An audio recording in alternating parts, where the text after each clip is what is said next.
자여 내 영혼이 잘된 같이 내가 범사에. 오늘의 말씀은 출애굽기 30장 17절에서 21절까지의 말씀입니다. 주님께서 모세에게 말씀하셨다. 너는 물두멍과 그 받침을 노쇠로 만들어서 씻는 데 쓰게 하여라. 너는 그것을 회막과 제단 사이에 놓고 거기에 물을 담아라. 아론과 그의 아들들이 그 물로 그들의 손과 발을 씻을 것이다. 그들이 회막에 들어갈 때에는 물로 씻어야 죽지 않는다. 그들이 나 주에게 제물을 살라 바치려고 제단으로 가까이 갈 때에도 그렇게 해야 한다.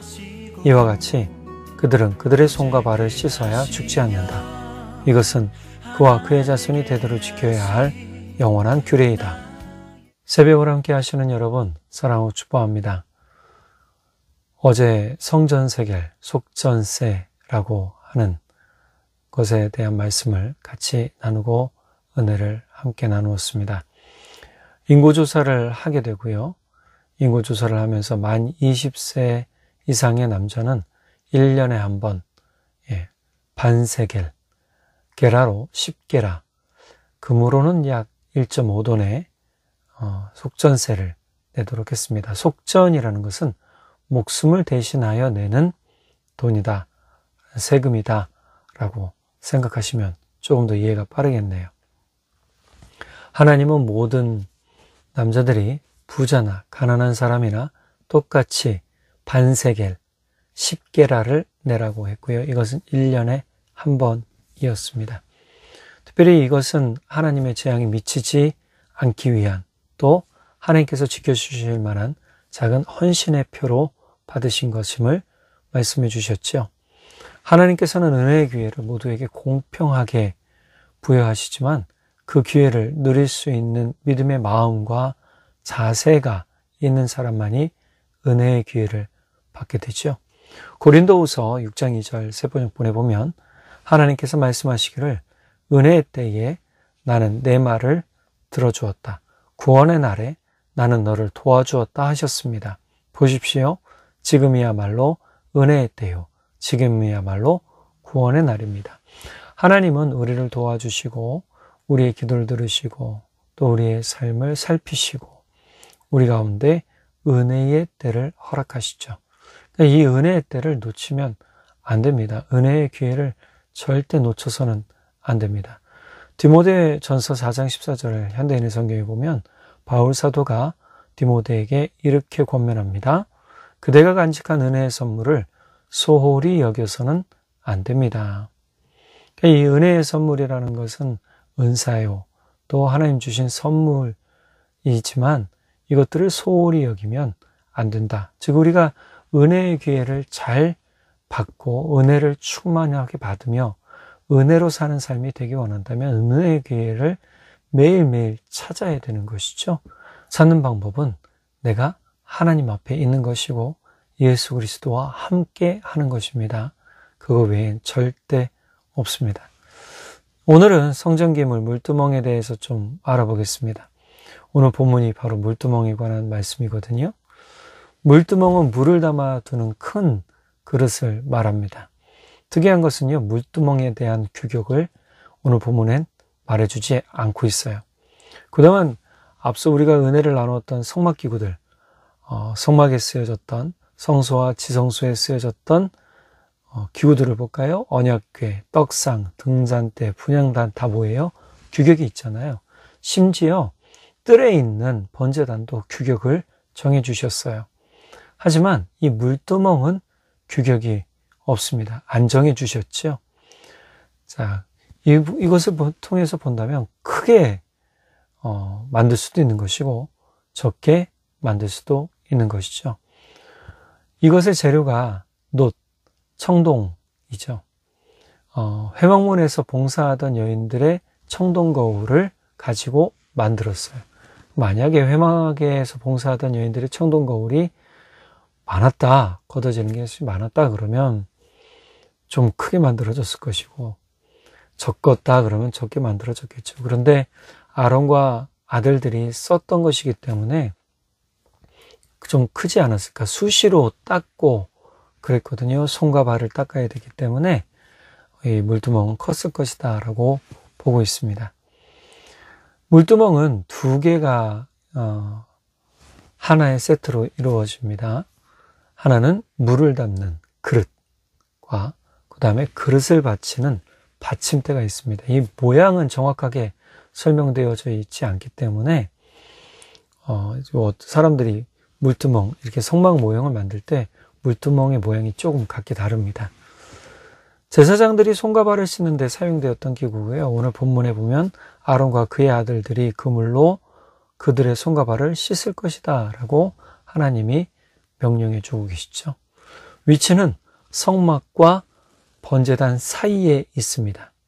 그러니까 성소와 지성소의 성막과 번제단 중간에 위치하도록 했습니다. 18절 볼까요? 씻는 데 쓰게 하여라. 너는 그것을 회막과 제단 사이에 두고. 회막이라고 나왔지만 성막이죠. 그러니까 성막과 번제단 사이에 두라라고 위치를 정확하게 말씀해 주셨고요.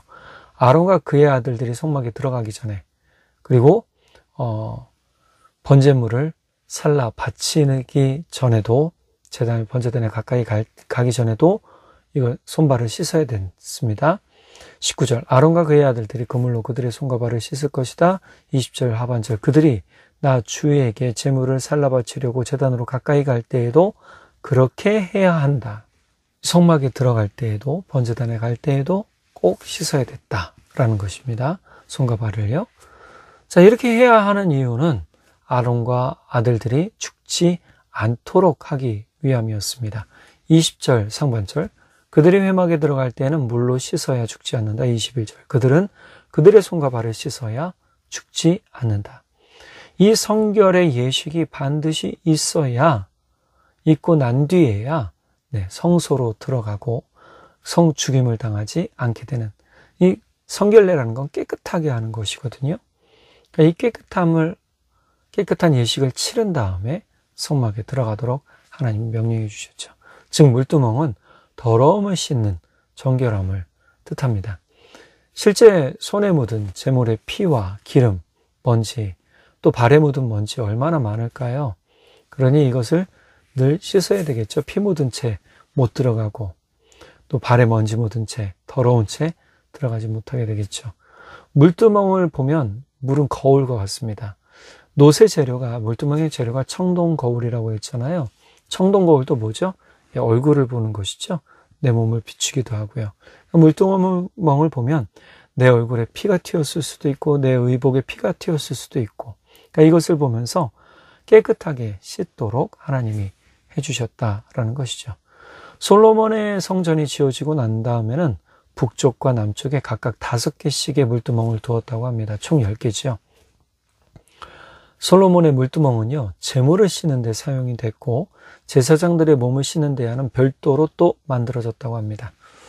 마가복음 7장 3절과 4절에서는요, 유대인들이 손 씻는 정통에 대해서 이렇게 해설을 해주고 있어요.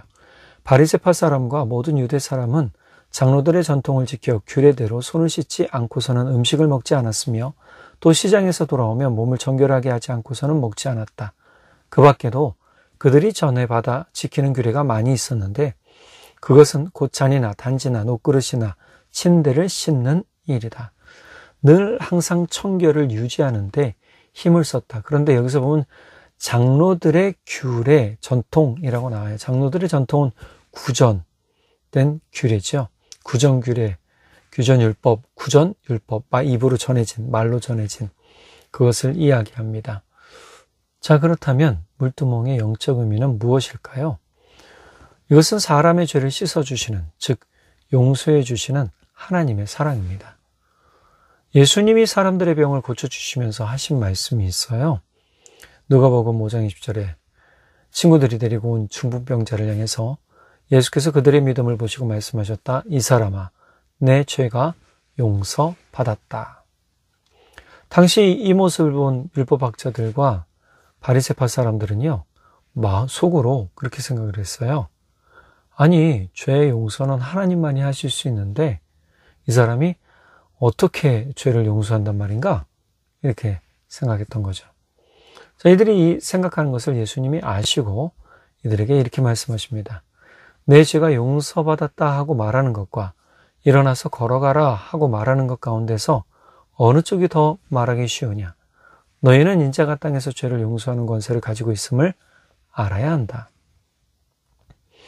예수님은 사실 우리가 용서라는 말이 쉽지 않잖아요. 나에게 분노를 일으키거나 또 마음 안에 괴로움을 주는 사람들을 향해서 용서합니다 라고 말하기가 쉽지는 않죠.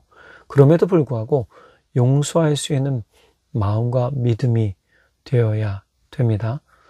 예수님은 용서라는 것이 더욱 쉽다라고 얘기를 합니다. 베드로가 과연 몇 번이나 용서해야 됩니까? 라고 질문을 했을 때 예수님이 이렇게 말씀하시잖아요. 7번씩 70번이라도 해라. 사실 이것은 죄를 계속적으로 용서하는 마음을 가져라. 그러니까 용서가 참 도리어 우리에겐 쉬운 일이다 라고 얘기를 해주시는 것이죠. 또 울면서 눈물로 그 발을 적시고 자기 머리털로 닦고 그 발에 입 맞추고 향유를 예수님의 발에 발라준 여인에게 이렇게 얘기하십니다. 내 죄가 용서받았다. 예수님은 앞서 누가복음 5장에서 나는 죄를 용서하는 권세를 가지고 있음을 알아야 한다. 예수님은 죄를 용서하는 권세를 가지고 계신다. 그리고 실제로 그렇게 하셨고 십자가에 달리셔서도 저들의 죄를 용서해 주십시오 라고 요청하셨습니다.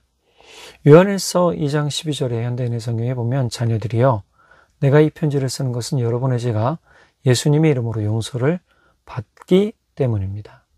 우리의 죄에 대한 용서는 우리 서로 사람끼리 죄를 지었거나 사람끼리 만약에 다툼이 있거나 사람끼리 어떤 부딪힘이 있을 때 용서할 수 있는 마음이 되어야 됩니다. 하나 되는 것이 바로 하나님의 뜻을 이루는 것이기 때문이에요. 다투고 분란이 되는 것은 결국 하나님이 기뻐하지 않으시는 것이죠. 그러나 우리가 가진 영적인 죄는 결국 우리의 힘으로 용서받지 못합니다. 어떻게 됩니까? 예수 그리스도의 보혈의 공로로 용서받고 예수를 믿음으로 용서받는 것이죠.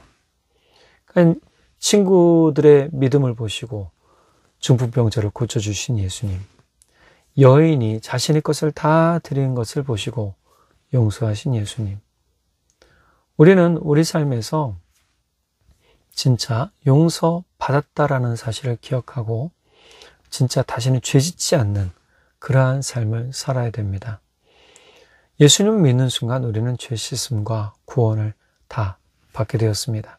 그러니 다시 죄를 짓지 말아야겠죠. 요한계시록 19장 8절 제가 한번 읽어드린 것 같은데요. 신부에게 빛나고 깨끗한 못이옷 세마포옷을 입게 하셨다. 이 못이옷 세마포옷은 성도들의 의로운 행위다. 즉 거룩한 삶을 지켜간 사람들에게 입히는 아름다운 신부복과 같다라는 것입니다. 우리가 용서하는 것은 바로 이와 같은 것이죠. 다시 죄를 짓지 않는 것도 똑같습니다.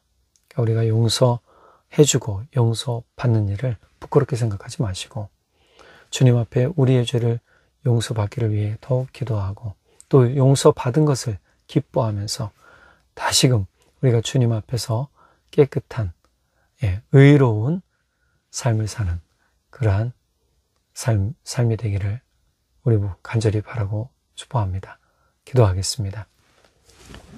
사랑의 하나님 아버지 참 감사합니다.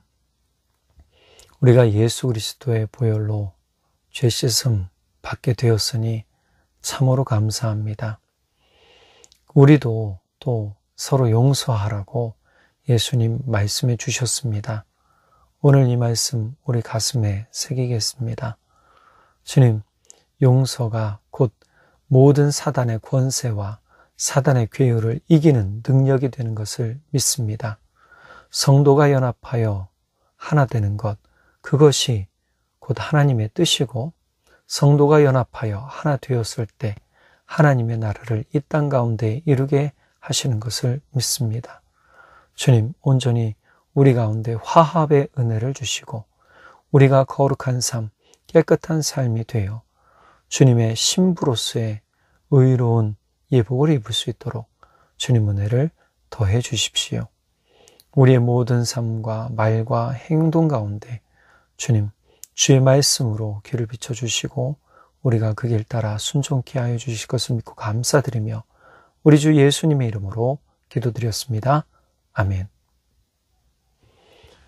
오늘 하루도 주님과 함께 우리 자신을 거룩하게 지켜가는 삶을 살기를 간절히 바랍니다. 사랑하고 축복합니다.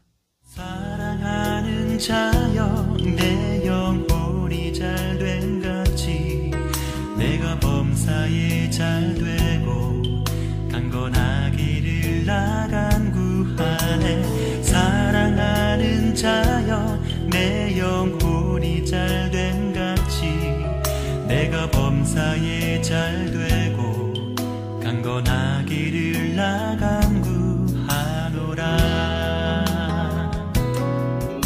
주의 그 사랑 안에서 그대를 보내사 만나게 하시고 교제케 하시며 하나 되게 하신 나의 주님 참 감사합니다. 이런 소중한 그대를 바라보며 나 고백하고픈 말 너무 소중한 그대를 축복하며 이렇게 고백합니다. 사랑하는 자여 내 영혼이 잘됨 같이 내가 범사에 잘되고 강건하기를